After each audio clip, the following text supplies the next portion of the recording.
ഇന്നത്തെ ചിന്തയ്ക്കായിട്ട് സഭ നൽകിയിരിക്കുന്ന വിഷയം Jesus Christ who leads to holistic healing എന്നുള്ളതാണ്. സമഗ്ര സൗഖ്യത്തിലേക്ക് നയിക്കുന്ന യേശു കർത്താവ്. ഇതാണ് നമ്മുടെ ധ്യാനത്തിനായിട്ട് ഇന്ന് തന്നിരിക്കുന്നത്. നമുക്കെല്ലാവർക്കും അറിയാവുന്ന ഭാഗമാണ്. വിശുദ്ധ ലൂക്കോസ് എഴുതിയ സുവിശേഷം 5-ാം അധ്യായം അതിൻ്റെ 17 മുതൽ 26 വരെയുള്ള വാക്യങ്ങളാണ് ഇന്നത്തെ ഏവൻഗേലിയോൻ ഭാഗമായിട്ട് നമ്മൾ വായിച്ച് കേട്ടത്. മർക്കോസ് എഴുതിയ സുവിശേഷം 2-ാം അധ്യായത്തിലും നമുക്ക് the same text we can see there in Gospel according to St. Mark chapter 2 verses 1 to 12 also. പക്ഷവാത രോഗിയെ യേശു കർത്താവ് സൗഖ്യമാക്കിയാണ്. Jesus heals a paralytic person.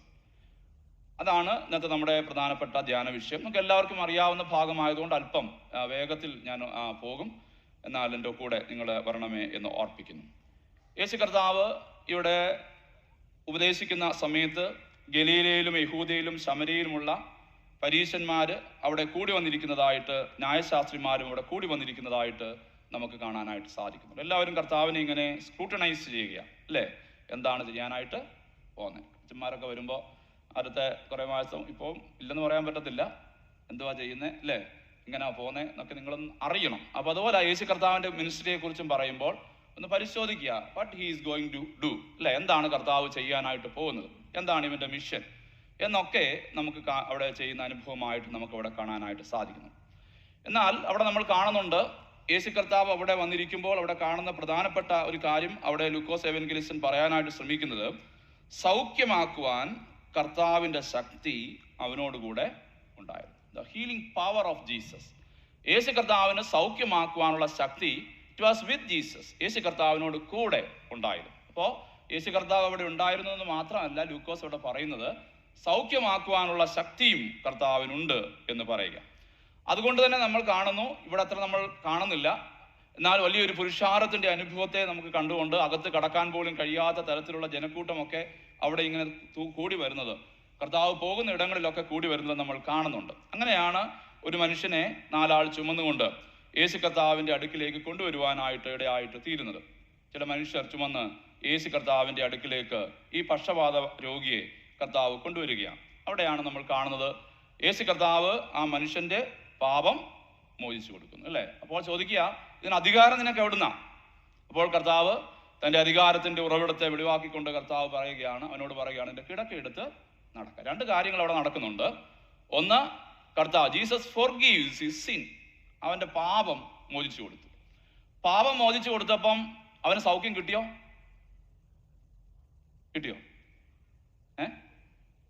കിട്ടി. ഇവിടെ കഴിയുമ്പോൾ കർത്താവ് പറയുന്നുണ്ട്, എന്തോ പറയുന്നുണ്ട്, നിന്റെ കിടക്കയെടുത്ത് അല്ലേ നടക്ക എന്ന് പറയുന്നുണ്ട്. യേശു കർത്താവ് അവനെ അവിടെ, മനുഷ്യപുത്രന് പാപങ്ങളെ മോചിപ്പാൻ അധികാരമുണ്ട് എന്ന് നിങ്ങൾ അറിയേണ്ടതിന് അവൻ പക്ഷവാതക്കാരനോട് എഴുന്നേറ്റ് കിടക്ക എടുത്ത് വീട്ടിലേക്ക് പോക എന്ന് പറഞ്ഞു. Till that time we didn't see a miracle there. അവിടെ ഒരു അടയാളവും നമ്മൾ കണ്ടില്ല. അവിടെ നമ്മൾ കാണുന്നത് യേശു കർത്താവിൻ്റെ പാപം മോചിച്ചു കൊടുത്തതാണ്. പാപം മോചിച്ചപ്പം ശരീരം സൗഖ്യമായില്ല. എന്നാൽ ശരീരം സൗഖ്യമാകുന്നത് എപ്പോഴാണ്? കർത്താവ് പിന്നീട് അതിനെ സ്ട്രെസ് ചെയ്ത് പറയുകയാണ്, പാപം മോചിക്കാൻ അധികാരമുണ്ടെന്ന് ഇവർ അറിയാൻ വേണ്ടിയിട്ടാണെന്ന് പറയുന്നത്, കിടക്കെടുത്ത് നടക്കുക എന്ന് പറയുന്നു. അപ്പോൾ അവരുടെ മനോഭാവത്തിലുള്ള ചില പ്രജുഡീസസ് ആണ്. എന്താ പ്രജുഡീസ്? പാപമാണ് രോഗത്തിന് കാരണം. ഒരുപക്ഷെ ഈ മനുഷ്യൻ തന്നെ ചിന്തിക്കുന്നുണ്ടാവാം, എൻ്റെ രോഗത്തിന് കാരണം എൻ്റെ പാപമാണ്. അതുകൊണ്ട് ഫിസിക്കൽ ഹീലിംഗ് കർത്താവ് കൊടുക്കുമ്പോൾ നമ്മൾ കാണുന്നുണ്ട്, അവൻ്റെ പാപത്തെ മോചിച്ചു, പക്ഷെ അവൻ സൗഖ്യമായില്ല. എന്നാൽ യേശു കർത്താവ് അവനെ വീണ്ടും സൗഖ്യത്തിലേക്ക് നയിക്കുക. അപ്പോൾ പാപമല്ല ഒരു രോഗിയുടെ രോഗത്തിൻ്റെ കാരണം. ഇത് 2000 വർഷങ്ങൾക്ക് മുമ്പ് കർത്താവ് പറഞ്ഞെങ്കിലും ഇപ്പോഴും നമ്മുടെ മനസ്സിൽ നിന്ന് ചെയ്തിട്ടില്ല, മാറിയിട്ടില്ല. അതുകൊണ്ടാണ് നമ്മൾ ആളുകളുടെ വീടുകളിലൊക്കെ പ്രാർത്ഥിക്കാൻ ചെല്ലുമ്പം പ്രയാസമുള്ളവരെ വേദനപ്പെടുത്തിക്കൊണ്ട് പറയും, എന്താ ഇവനോ ഇവൻ്റെ അമ്മയപ്പന്മാരോ അല്ലേ പിതാക്കളോ ചെയ്ത പാപം ഒന്നും നമ്മുടെയും കൂടെ അങ്ങ് ചേർക്കും, എൻ്റെ പാപമോ കണക്കിടില്ലേ അല്ലേ. നമ്മൾ പ്രാർത്ഥിക്കുമ്പോൾ എന്ത് ഈസി ആയിട്ടാണ് പറയുന്നത്. പക്ഷെ കേൾക്കുന്ന ആളിനെ സംബന്ധിച്ചിടത്തോളം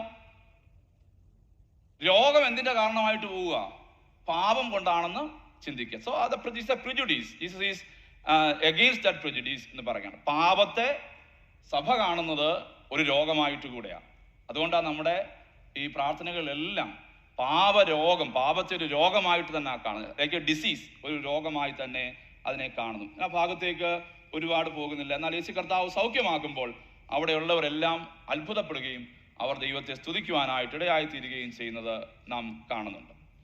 ഇവിടെ നമ്മൾ കാണുന്ന അനുഭവം, യേശു കർത്താവ് he's identifying with the paralytic, the poor. പാവപ്പെട്ടവരുമായിട്ട് യേശു കർത്താവ് ഏകീഭവിക്കുന്ന ഒരു അനുഭവമാണ് നമുക്ക് അവിടെ മനസ്സിലാക്കാനായിട്ട് സാധിക്കും. ആ ഭാഗം നോക്കുമ്പോൾ നമ്മൾ കണ്ടോണം പാലസ്തീൻ്റെ പശ്ചാത്തലമാണ്. ഒരു മുറികളൊക്കെ ഉള്ള ചെറിയ വീടുകൾ, അല്ലേ, എർത്തൺ റൂഫ്, ഇങ്ങനെയൊക്കെയുള്ള കാര്യങ്ങളാൽ വളരെ പാവപ്പെട്ടതായ ചില ഭവനങ്ങളാണ് നമുക്ക് കാണാനായിട്ട് സാധിക്കും. ഒരു കാര്യം കൂടെ നമ്മൾ കാണുന്നത്, it is A liturgical text. അതൊരു ലിറ്റർജിക്കൽ ടെക്സ്റ്റ്. ഇതെപ്പോഴാണ് വായിക്കുന്നത്? ഈ ഭാഗം നമ്മൾ വായിക്കുന്നില്ലെങ്കിലും നമ്മൾ പറയാറുണ്ട്. എപ്പോഴാണെന്നറിയാമോ? Infant baptism. യേശു കർത്താവ് എന്ത് പറയുന്നു? 4 ആൾ ചുമന്നു വന്ന ആളിൻ്റെ വിശ്വാസം കണ്ടിട്ട് പക്ഷവാത രോഗിയെ സൗഖ്യമാക്കിയതുപോലെ മാതാപിതാക്കളുടെ വിശ്വാസം ഈ കുഞ്ഞിനെ രക്ഷയിലേക്ക് നയിക്കാൻ ഇടയാകണം. അതാണ് സഭ അതിനുവേണ്ടി പ്രാർത്ഥിക്കുന്നത്. അതുകൊണ്ട് it is A liturgical text. അവിടെ കൊണ്ട് ഞാൻ എൻ്റെ ആമുഖ ഭാഗം അവസാനിപ്പിക്കാൻ ആഗ്രഹിക്കുകയാണ്. നമ്മുടെ ചിന്തകളിലേക്ക് കടന്നു വരാം. ഈ പരാലിസിസ് എന്ന് പറയുന്നത്, അതിനെ നമ്മൾ മനസ്സിലാക്കുന്നത്, പക്ഷവാതം എന്ന് പറയുന്ന ഈ അനുഭവത്തെ നമ്മൾ കാണുന്നത് ഇങ്ങനെയാണ്. ഇറ്റ്സ് എ ഫിസിക്കൽ കണ്ടീഷൻ, അല്ലേ? ഒരു കണ്ടീഷനാണ്. എന്താ പ്രശ്നം? ഒരാളിൻ്റെ മനസ്സ് പോകുന്നിടത്ത് എന്ത് പോകത്തില്ല? ശരീരം പോകത്തില്ല, അല്ലേ? അതാ, മനസ്സ് പോകുന്നിടത്ത് ശരീരം പോകത്തില്ല. അപ്പോൾ മനസ്സ് ചിന്തിക്കുന്നിടത്തേക്ക് ശരീരം പോകാത്ത ഒരു അനുഭവമാണ്. അതുകൊണ്ട് ഞാനതിനെ പറയുന്നത് ഡ്രീം എന്നാണ് പറയുന്നത്. He has some dreams. അവിടോട്ട് പോകണം, ഒരുപക്ഷെ യേശുവിൻ്റെ അടുക്കിലേക്ക് നടന്നു വരണം, ഇല്ലേ? അങ്ങനെയൊക്കെ പല കാര്യങ്ങൾ അവൻ്റെ മനസ്സിൽ എന്ത് ചെയ്ത് കാണും? സ്വപ്നമുണ്ട്. പക്ഷെ നടക്കത്തില്ല. കാരണം എന്താ? ശാരീരികമായ ചില പ്രതിസന്ധികളുടെ അനുഭവത്തിൽ അവനങ്ങനെ നിൽക്കുമ്പോൾ അവൻ്റെ ശാരീരികമായ പ്രതിസന്ധി എന്ത് ചെയ്യുന്നില്ല? അവനെ ഇതിനെ അനുവദിക്കുന്നില്ല. അപ്പോൾ സ്വപ്നങ്ങളുള്ള ഒത്തിരി മനുഷ്യരുണ്ട്. എൻ്റെ ഹെഡിങ് എങ്ങനെയാണ്? Church co travellers with the dreams of the people. ഇവിടെ 4 ആളിനെ നമ്മൾ കാണുന്നത് as A representative of the church. സഭയുടെ പ്രതിനിധിയായിട്ടാണ് കാണുന്നത്. എന്താ പ്രതിനിധിയായിട്ട് കാണാനുള്ള കാരണം? ഈ മനുഷ്യനുള്ള സ്വപ്നങ്ങളിലേക്ക് അവനെ നടത്താൻ അവനോട് കൂടെ നടക്കുന്ന മനുഷ്യരാണ് ഇവർ, ഇല്ലേ? വെറുതെ നടക്കുകയല്ല, ചുമന്നുകൊണ്ട് വരികയാണ്. അതിനുവേണ്ടി കുറച്ച് അധ്വാനങ്ങളൊക്കെ അവിടെ എടുക്കുന്നുണ്ട്, അല്ലേ? കുറച്ച് പ്രയാസങ്ങളൊക്കെ അവർ നേരിടുന്നുണ്ട്. അപ്പോൾ അവിടെ ജനക്കൂട്ടം അവിടെ ഉണ്ട്. അവിടെ നിൽക്കട്ടെ, നമുക്ക് പിന്നെ അവിടേക്ക് വരാം. അപ്പോൾ അങ്ങനെയുള്ള പ്രതിസന്ധികളൊക്കെ ഉണ്ടെങ്കിലും നമ്മൾ കാണുകയാണ്, even though there are so many things, അല്ലേ? അവർക്ക് എഗെയിൻസ്റ്റ് ആയിട്ട് അവിടെ ഉണ്ട്. പക്ഷെ എന്ത് ചെയ്യുന്നു? there are so many barriers there, but we see that they bring that person to Jesus. That means they are coming with the dreams of that person. ആ മനുഷ്യന്റെ സ്വപ്നത്തോട് ചേർന്ന് നടക്കുക, അല്ലേ? സ്വപ്നങ്ങൾ ഉണ്ടായിട്ടും സാധിക്കാത്ത എത്രയോ മനുഷ്യർ നമ്മുടെ ചുറ്റുപാടുകളിലൊക്കെ ഉണ്ട്. ഞാൻ നിങ്ങളോട് പറഞ്ഞിട്ടുണ്ട്, ഞാൻ വന്ന സമയത്ത് പറഞ്ഞതാ, എൻ്റെ സ്നേഹതീര കുടുംബത്തിൽ ഒരു കൊച്ചു ഉണ്ടായിരുന്നല്ല, ഉണ്ട്. അപ്പോൾ അവൾ വളർന്നു. അവളിപ്പോൾ ഒരു നല്ല ഗവൺമെൻറ് മെഡിക്കൽ കോളേജിൽ പഠിക്കുക. അവിടെ പേര് പറയുന്നില്ല. അവൾക്ക് HIV പോസിറ്റീവാണ് അന്ന്. അപ്പോൾ വളരെ സമൃദ്ധിയായ ഒരു കുട്ടിയാണ്. അപ്പോൾ ഞാൻ കാണുമ്പോൾ അവളോട് ചോദിക്കും, മോളെ നിനക്ക് എന്താകണമെന്ന് ആഗ്രഹം? അപ്പോൾ അവൾ പറയും, എനിക്ക് കളക്ടർ ആവണം. അന്ന് മുതൽ ഞാൻ അവളെ കാണുമ്പം പറയും, മോളെ അച്ഛനൊരാഗ്രഹമുണ്ട്, നിന്റെ കൊടിവെച്ച കാറിൽ അച്ഛനും പോകണം. കഴിഞ്ഞ ചില മാസങ്ങൾക്ക് മുമ്പ് അവളെ വിളിച്ചപ്പോൾ ഞാൻ പറഞ്ഞു, ഓർമ്മയുണ്ടല്ലോ, അച്ഛനെ നിന്റെ കൊടിവെച്ച കാറിൽ വരണം. ഞാൻ പറയാൻ ആഗ്രഹിച്ചത് ഇങ്ങനെയാണ്, സഭ ഇങ്ങനെ. അവൻ്റെ അപ്പം മരിച്ചുപോയ കുഞ്ഞാ, അമ്മ HIV പോസിറ്റീവാ, ചേച്ചിക്ക് അസുഖമില്ല, കുഞ്ഞിന് അസുഖമുണ്ട്. നല്ല സുന്ദരിയായ ഒരു കുട്ടി, വളരെ ഉന്നതമായൊരു കുടുംബത്തിൽ ജനിച്ച കുഞ്ഞ്. എന്നാൽ എല്ലാവരും ഈ രോഗം വന്നതുകൊണ്ട് അവരെ ഒറ്റപ്പെടുത്തുകയാണ്. ആ സ്വപ്നത്തിലേക്ക് നടക്കാൻ കഴിയാത്തപ്പോൾ സ്നേഹതീരം അവരോട് പറയുന്നു, വി ആർ വിത്ത് യു, ഞങ്ങൾ നിന്നോട് കൂടെയുണ്ട്. എന്തിനു വേണ്ടിയിട്ടാ? നിന്റെ സ്വപ്നങ്ങൾ പൂവണിയാൻ, നിന്റെ സ്വപ്നങ്ങൾ സാധ്യമാകാൻ, നിന്റെ സ്വപ്നങ്ങൾ യാഥാർത്ഥ്യമായി തീരാൻ. സഭ എന്ന് പറയുന്നത് അങ്ങനെയാണ്. ജീവിതത്തിൻ്റെ അനുഭവങ്ങളിൽ, വ്യത്യസ്തതകളിൽ, വിവിധമായ സ്വപ്നങ്ങളുടെ അനുഭവങ്ങൾ ജീവിക്കുന്ന ആളുകളിലേക്ക് ദൈവത്തിൻ്റെ കരുണയെ പകരുന്ന അനുഭവമായി മാറുകയാണ്. 4 ആളിൻ്റെ പേരെന്താ അറിയത്തില്ല, പക്ഷെ 4 ആളെ ലോകം അറിയുന്നു. Because they are known not by their name but by their action. അവർ ചെയ്ത പ്രവൃത്തിയാണ് ഇന്ന് അവരുടെ അനുഗ്രഹത്തിന് കാരണമായിട്ട് തീരുന്നത്. നമ്മുടെ പള്ളിയിൽ അങ്ങനെയുള്ള ആൾക്കാരില്ലെങ്കിലും നമ്മുടെ സാധാരണ അങ്ങനെ ആൾക്കാരൊന്നും പറയല്ലേ എന്ന് പറയുന്ന ഒരു രീതിയാണ് ഞാൻ കണ്ടത്. എവിടെയെങ്കിലുമൊക്കെ ചില പേരുകളൊക്കെ പറയാനൊന്ന് വിട്ടുപോയാൽ തീർന്നു. ഞങ്ങളുടെ പേര് പറഞ്ഞില്ല ഇല്ലേ? ഒരു അച്ഛൻ കുർബാനയൊക്കെ എടുക്കാൻ വന്ന് നിൽക്കുമ്പോൾ എന്തെല്ലാം ടെൻഷനിലാണ് വന്നിരിക്കുന്നതെന്ന് അറിയാവും. ഇന്ന് എഴുതി വെച്ച പേപ്പർ കൊണ്ടുവരാതെ അങ്ങോട്ട് വന്ന് ഇതല്ല അതിന് മുമ്പ് പറയേണ്ട കാര്യം. അപ്പോൾ അതിൻ്റെ പല കാര്യങ്ങളിലാണ് നിൽക്കുന്നത്. ചിലപ്പം ചില കാര്യങ്ങളൊക്കെ ഇങ്ങ് വിട്ടുപോകും. പക്ഷേ ചിലരെ സംബന്ധിച്ചിടത്തോളം അതൊക്കെ വലിയ പ്രശ്നം. അതുകൊണ്ട് ഞാൻ പറയുന്നത്, അവർ പറയുന്ന വാക്കുകൾ, അവർക്ക് ലോകത്തിൻ്റെ മാന്യതയൊന്നും ആവശ്യമില്ല, ലോകത്തിൻ്റെ ബഹുമാനങ്ങളൊന്നും ആവശ്യമില്ല. അവരിതാ അവരുടെ ആക്ഷൻ കൊണ്ട് അവർ യേശുവിൻ്റെ അടുക്കിലേക്ക് വരികയാണ്. They come silently. We see their words, they speak louder than mere words. അവരുടെ ആക്ഷൻ അവരുടെ വാക്കുകളെക്കാളൊക്കെ അപ്പുറത്ത് സഞ്ചരിക്കുക. നമ്മൾ വലിയ കാര്യങ്ങളൊക്കെ പറയും, പറയാനൊക്കെ ഒത്തിരി ഉണ്ട്, സമയപരിധി പറയാം. പക്ഷെ എന്ത് ചെയ്യത്തില്ല, പള്ളിയൊക്കെ നന്നാക്കണം. പക്ഷെ ഞങ്ങൾ പ്രാർത്ഥനയ്ക്കൊന്നും ഞങ്ങളെ ഒന്നും വിളിച്ചേക്കല്ല. കൂട്ടായ്മയൊക്കെ ശക്തിപ്പെടണം, പക്ഷെ ഞങ്ങളെ ആ കാര്യത്തിൽ നോക്കണ്ട അല്ലേ? ഇപ്പൊ ചിന്തകളെല്ലാം കൂടി ഇങ്ങോട്ട് എടുത്താൽ അല്ലേ ഈ പള്ളി ഇപ്പം നമ്മൾ തിരിച്ച് വെക്കും. But we don't participate. ഞങ്ങൾ ഇതിനകത്തൊന്നും വരുത്തില്ല.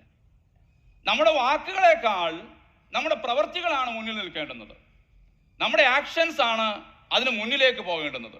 നമ്മുടെ സംസാരങ്ങളെക്കാൾ നമ്മുടെ പ്രവർത്തനങ്ങൾ മുൻപിലേക്ക് പോകേണ്ടുന്ന അനുഭവമായി നമുക്കിവിടെ ഇവരെ കാണുവാനായിട്ട് സാധിക്കുക. അതുകൊണ്ട് ഒരുമയുടെ ശക്തി, ഐക്യതയുടെ ശക്തി നമുക്ക് ഇവിടെ കൃത്യമായി ഇവരിൽ മനസ്സിലാക്കാനായിട്ട് സാധിക്കുക. They are United. ഒറ്റ കാര്യമാണ്. എന്താണ് കാര്യം? ഈ മനുഷ്യന് സൗഖ്യം വരണം. പല പ്രതിസന്ധികളുണ്ട്, പല പ്രയാസങ്ങളുണ്ട്. ഈ ക്യാരി ചെയ്യുന്നതിന് they have to bear the pain. പക്ഷെ എന്ത് ചെയ്യുന്നു? കർത്താവിന് വേണ്ടി അത് വഹിക്കുന്നു. ശിഷ്യത്വം എന്ന് പറയുന്നത് അങ്ങനെയാണ്. Discipleship involves bearing pain for Jesus. നമ്മൾ പാട്ടൊക്കെ പാടുമ്പം വലിയ കാര്യത്തെ പാടും, നിന്റെ പേരിൽ ഞങ്ങൾ ചെയ്യും. എന്തൊക്കെ വേലയാ ചെയ്യുന്നത്? വേല എത്രയോ ചെയ്യുന്നുണ്ട്. What pain that we are taking. നോമ്പ് പറയുന്നത് അങ്ങനെയാ. എന്തിനാ നമ്മൾ ഫുഡ് നോൺ വെജ് കഴിക്കാതിരുന്നാൽ നോമ്പാകുമോ? അത് കഴിക്കാൻ പറ്റാതിരിക്കുന്നില്ല എന്ന് വെച്ചാൽ അതിൻ്റെ അർത്ഥം എന്താ?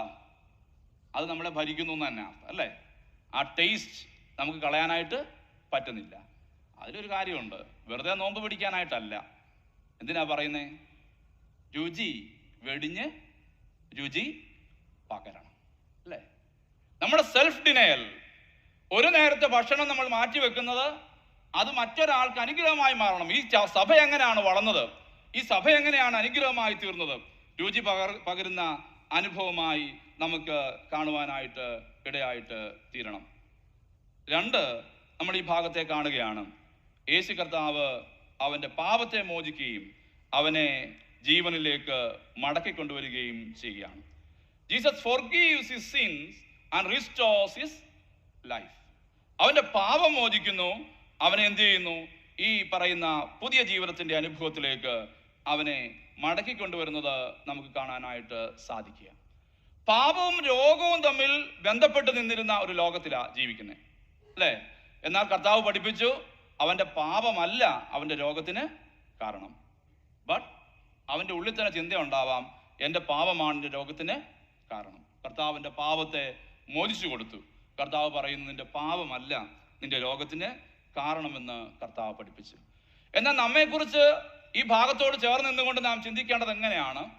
നാം എല്ലാവരും പാപത്തിൻ്റെ ദാസരാണ്, ചെറുതായിട്ടോ വലുതായിട്ടോ. അതുകൊണ്ട് എല്ലാ വിശുദ്ധ കുർബാനയ്ക്കും നമുക്ക് കുമ്പസാരമുള്ളത് എന്താ അല്ലേ? ഞങ്ങൾ വാക്കുകൾ കൊണ്ടും ചിന്തകൾ കൊണ്ടും പ്രവർത്തനങ്ങൾ കൊണ്ടും അരുതാത്തത് പറയാൻ എന്തെളുപ്പമാണ് അല്ലേ? പറയാൻ എളുപ്പം. ഞാൻ ഈ കഴിഞ്ഞ ഒരാഴ്ച പ്രാർത്ഥിക്കുകയായിരുന്നു. ഒരു ചെറിയ സംഭവം എൻ്റെ മനസ്സിലേക്ക് ഒരാൾ ഇട്ടു തന്നെന്ന് പറയുമ്പോൾ നടന്ന സംഭവമാണ്. പക്ഷേ ഞാനിങ്ങനെ ക്ഷമിക്കണം എന്ന് പറയുന്നതല്ലാതെ കുറച്ച് കഴിയുമ്പം ഇത് നമ്മുടെ മനസ്സിൽ പിന്നെയും വരിക, എന്നാലും ഇങ്ങനെ ചെയ്തല്ലോ ഇല്ലേ, എന്നാലും അങ്ങനെ ചെയ്തല്ലോ, കളിച്ചല്ലോ. അത് ചെയ്തല്ലോ. ഇതിങ്ങനെ മനസ്സിൽ കിടക്കുക. അതുകൊണ്ട് കഴിഞ്ഞ ആഴ്ച നിങ്ങൾ എൻ്റെ പ്രാർത്ഥന എല്ലാം കേട്ടപ്പം ഒരുപക്ഷെ ചിന്തിച്ച് കാണും, ഇതാ പ്രാർത്ഥിച്ചുകൊണ്ടിരിക്കുന്നത്, കർത്താവെ പൊറുക്കാൻ പറ്റുന്നില്ലല്ലോ. പിന്നെയും മനസ്സിൽ ഇങ്ങനെ വരികയാണല്ലോ. കടക്കാരനോട് ക്ഷമിക്കുന്നത് പോലെ ഞങ്ങളുടെ കടങ്ങളും പാപങ്ങളും ക്ഷമിച്ച് കാണും. പക്ഷെ ഓർമ്മയിൽ നിന്ന് പോകുന്നില്ല, ചിന്തയിൽ നിന്ന് പോകുന്നില്ല. അയ്യോ, നമ്മൾ എത്ര ബലഹീനരാ ഇല്ലേ? നമ്മൾ എത്ര ബലഹീനരാ. How much weak we are. നമുക്ക് പറയാൻ പറ്റുന്നുണ്ട്, പ്രസംഗിക്കാൻ പറ്റുന്നുണ്ട്, പക്ഷെ എന്ത് ചെയ്യാൻ പറ്റുന്നില്ല, പ്രവർത്തിക്കാൻ പറ്റുന്നില്ല. അവിടെയാണ് പാപത്തിന്റെ പൊറുതിക്ക് അടിസ്ഥാനം. ചെറുതും വലുതുമാകുന്ന ജീവിതത്തിന്റെ പാപങ്ങളുടെ അനുഭവങ്ങൾ നമ്മളായിരിക്കുമ്പോൾ അരുമനാഥന്റെ അടുക്കിലേക്ക് അടുത്തു വന്നുകൊണ്ട് പറയാം, കർത്താവേ, ഞങ്ങളുടെ പാപങ്ങളെ നീ മോചിച്ചു തരണമേ. അത് കഴിഞ്ഞിട്ടാ സഭ പ്രാർത്ഥിക്കുന്നത്, ഞങ്ങളുടെ രോഗങ്ങളെ നീ സൗഖ്യമാക്കണമേ. പാപത്തിന്റെ രോഗം നമ്മളിലൊക്കെ വ്യാപിച്ചിരിക്കുന്ന ഒരു ലോകത്താ ജീവിക്കുന്നത്. പാപത്തെ വളരെ ലഘുവായി കാണുന്ന ലോകത്തിലാ ജീവിക്കുന്നേ. പാപത്തെ ചെറുതാക്കി കാണുന്ന ലോകത്തിലാ ജീവിക്കുന്നേ. അടുത്ത സമയത്ത് ഇറങ്ങിയൊരു പാട്ട് ഞാൻ വെള്ളിയാഴ്ച പ്രാർത്ഥനയെ പറഞ്ഞു, കേൾക്കാൻ നല്ല ഇമ്പവാ, പക്ഷെ പാപത്തെ കുറിച്ച് പറയുമ്പം പറയുന്നത് ഞാനൊരു കുരുത്തം കെട്ടവനാണ്. പാവം കുരുത്തക്കേടല്ല, പാവം ദൈവത്തിൽ നിന്ന് നമ്മൾ അകറ്റുന്ന ജീവിതത്തിന്റെ അനുഭവമാ. ലഘൂകരിക്കരുത് പാപത്തെ ദൈവസന്നിധിയിൽ ഏറ്റുപറഞ്ഞ് അപേക്ഷിക്കുന്ന അനുഭവമായി നമുക്കതിനെ കാണുവാനായിട്ട് സാധ്യമായിട്ട് തീരണം. പറഞ്ഞ് അവസാനിപ്പിക്കുക സമയത്തിന്റെ പരിമിതിയിൽ. അവിടെയാണ് സമഗ്രമായ സൗഖ്യം, ഹോളിസ്റ്റിക് ഹീലിംഗ്. കർത്താവിന്റെ അടുക്കൽ ഒത്തിരി ആൾക്കാർ വന്നിട്ടുണ്ട്, കർത്താവ് ഒത്തിരി പേരെ സൗഖ്യപ്പെടുത്തിയിട്ടുണ്ട്, പക്ഷേ അവരെല്ലാം രക്ഷിക്കപ്പെട്ടിട്ടില്ല. 10 കുഷ്ഠരോഗികളെ നമ്മൾ കണ്ടിട്ടുണ്ട്, അവർ വന്നു, പക്ഷേ ഒരുത്തം മാത്രമേ എന്ത് ചെയ്തുള്ളൂ, തിരിച്ചു വന്നുള്ളൂ. So bodily healing is not the sign of salvation. ശരീരത്തിന്റെ സൗഖ്യമല്ല രക്ഷയുടെ അടിസ്ഥാനം. അതുകൊണ്ട് രക്ഷിക്കപ്പെടണമെന്നുണ്ടെങ്കിൽ എന്ത് ചെയ്യണം? കർത്താവിന്റെ അടുക്കിലേക്ക് വന്ന് പാപത്തെ ദൈവസന്നിധിയിൽ ഏറ്റുപറഞ്ഞ് പാപത്തോട് പൊറുതി അപേക്ഷിക്കണം. ചെറുതും വലുതുമാകുന്ന പാപങ്ങളെ കൊണ്ട് എൻ്റെയും നിങ്ങളുടെയും ജീവിതങ്ങൾ ഇതാ നിറഞ്ഞു നിൽക്കുമ്പോൾ നമ്മുടെ ശരീരത്തിന് മാത്രം സൗഖ്യം പോരാ, നമ്മുടെ മനസ്സിനും സൗഖ്യം ആവശ്യമാണ്. നമ്മുടെ ആത്മാവിന്, നമ്മുടെ പാപത്തിന് സൗഖ്യം ആവശ്യമാണ്. നമ്മുടെ ആത്മാവ് ശുദ്ധതയുടെ അനുഭവങ്ങളിൽ നിലനിൽക്കേണ്ടത് ആവശ്യമാണ്. കർത്താവ് പറഞ്ഞു, ഞാൻ വിശുദ്ധനാകുന്നത് പോലെ നിങ്ങളും വിശുദ്ധരാകുവീൻ. അവന്റെ വിശുദ്ധിയിലേക്ക് വളരേണ്ടത് ആവശ്യമാണ്. എൻ്റെയും നിങ്ങളുടെയും ജീവിതത്തിന്റെ കുറവുകൾ ദൈവത്തിന്റെ വിശുദ്ധിയിൽ നിന്ന് നമ്മളെ അകറ്റുന്നു എന്നുണ്ടെങ്കിൽ ദൈവത്തിന്റെ സന്നിധിയിലേക്ക് അടുത്തു വന്ന് പൊറുതി യാചിക്കണം, ക്ഷമയാചിക്കണം. കർത്താവെ ക്ഷമിക്കണം. അതിനാ വിശുദ്ധ കുർബാന, അതിനാ കുമ്പസാരം. സഭയുടെ ആരാധനാക്രമത്തിൽ, നിത്യനമസ്കാര ക്രമത്തിൽ എല്ലാ ദിവസത്തെയും കുമ്പസാരമുണ്ട്. ഏവരുടെ ഞാൻ നിങ്ങളൊന്നും അറിയാതെ ഒന്നും ഉപയോഗിക്കുന്നില്ലെന്നേ ഉള്ളൂ. എപ്പോഴും കർത്താവിന്റെ സന്നിധിയിലേക്ക് അടുത്തു വന്ന് കർത്താവെ നീ ഞങ്ങളോട് ക്ഷമിക്കണമേ എന്ന് ദൈവസന്നിധിയിൽ നമുക്ക് പ്രാർത്ഥിക്കാം. 2 കാര്യങ്ങൾ മാത്രം പങ്കുവെച്ചു. ചർച്ച്, സഭ ആരാണ്? സ്വപ്നങ്ങളുടെ കൂട്ടുകാരാണ്. ലോകത്തിൽ സ്വപ്നങ്ങൾ കാണുന്ന ഒത്തിരി മനുഷ്യരുണ്ട്, പക്ഷേ അവർക്ക് ചിലപ്പോൾ സാധ്യതകൾ ഇല്ലായിരിക്കാം. Church, being with them, taking the pain and being the disciple of Jesus, with that people we are leading them to their dreams. അവരുടെ സ്വപ്നങ്ങളിലേക്ക് അവരെ നയിക്കുന്നു. 4 ആൾ സ്വപ്നങ്ങളുടെ കൂട്ടുകാരായി ഒരു പക്ഷപാത രോഗിയോട് കൂടെ നടന്നവരാ. 2 ഞാൻ പറഞ്ഞു, ഫോർഗീവ്നെസ് ഓഫ് സിൻ, പാപങ്ങളുടെ മോചനം. ഹീലിംഗ്, ബോഡിലി ഹീലിംഗ് കൊണ്ട് മാത്രം അർത്ഥമില്ല. നമ്മുടെ പാപങ്ങളെ ദൈവസന്നിധിയിൽ പൊറുതി യാചിച്ച് ദൈവത്തോട് ചേർന്ന് സഞ്ചരിക്കേണ്ടത് ആവശ്യമുണ്ട്. കർത്താവിൻ്റെ അടുക്കലേറ്റ് പറയാം, വാക്കുകൾ, ചിന്തകൾ, പെരുമാറ്റങ്ങളിൽ അപ്പാ ഞങ്ങൾ അരുതാത്തത് ചെയ്തു പോയിട്ടുണ്ടല്ലോ. ചുങ്കക്കാരനെ പോലെ പറയാം, നിന്റെ മുഖത്തേക്ക് നോക്കാൻ ഞങ്ങൾ യോഗ്യരല്ല കർത്താവേ. മാറത്തടിച്ചുകൊണ്ട് നിന്റെ സന്നിധിയിലേക്ക് ഞങ്ങൾ അടുത്തു വരികയാ. പ്രാർത്ഥിക്കാം, നമുക്ക് ദൈവത്തിന്റെ പരിശുദ്ധാത്മാവ് നമ്മെ ശക്തീകരിക്കുകയും അനുഗ്രഹിക്കുകയും ചെയ്യുമാറാകട്ടെ.